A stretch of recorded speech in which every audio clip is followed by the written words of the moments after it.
Yo, what's up guys? So andito tayo ngayon sa sa trabaho ng bebe ko. So antayin natin siya. Palabas na siya ngayon. Antayin lang natin siya lumabas.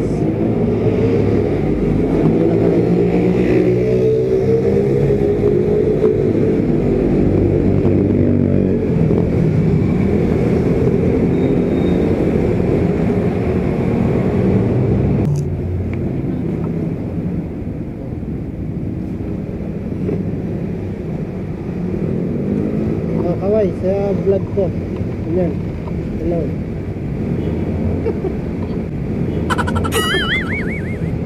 Ayan na, susundo na ako. Andito na siya. Sunduin ko na siya.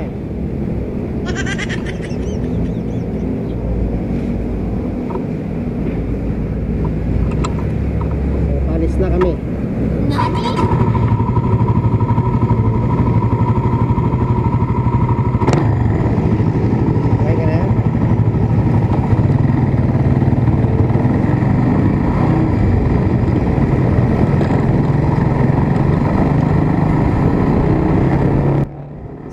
Pagpasensyaan nyo na guys kasi first time kong gagawin to, yung magbablog ako. Ano pa lang naman to, trial pa lang to. So sinusubukan ko lang sa magandang anggulo ilagay yung camera. Yung dapat makikita rin yung back ride ko. So trial lang yan mga kaharurot. So makukuha din natin yung tamang timpla nyan. Basta try lang natin. At meron na nga isang L300 na nasa left side, hindi naman pala siya magkakaliwa, di ba? Pasaway.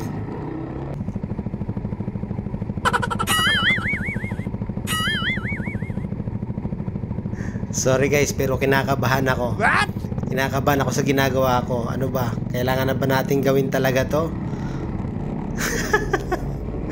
Ano lang yan? Sabi ko nga, trial lang yan. Makukuha din natin yung tamang timpla, tamang lakas ng loob kapag may mga nakakausap na tayo. So tamang chill muna tayo. So wala pa tayong intercom. So napakalaking bagay yan. Kapag magbablog ka, kailangan meron yan dalawang helmet para marinig nyo yung boses niya at marinig nyo rin yung boses ko. So napakalaking bagay niyan. So baka naman Freedcom, mapansin mo sana to para mapasana all na lang, di ba? Mas maganda kasi yan para mas magkarinigan kami ng pasahero tsaka yung mga sinasabi ko.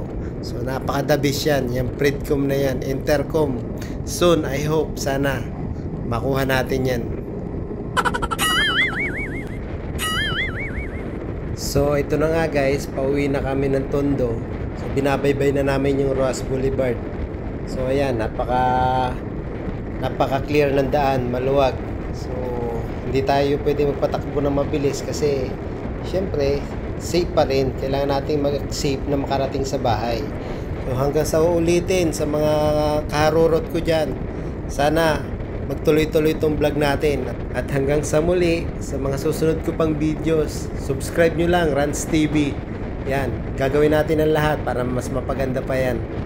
So ingat kayo sa biyahe, ride safe palagi. God bless. Thank you.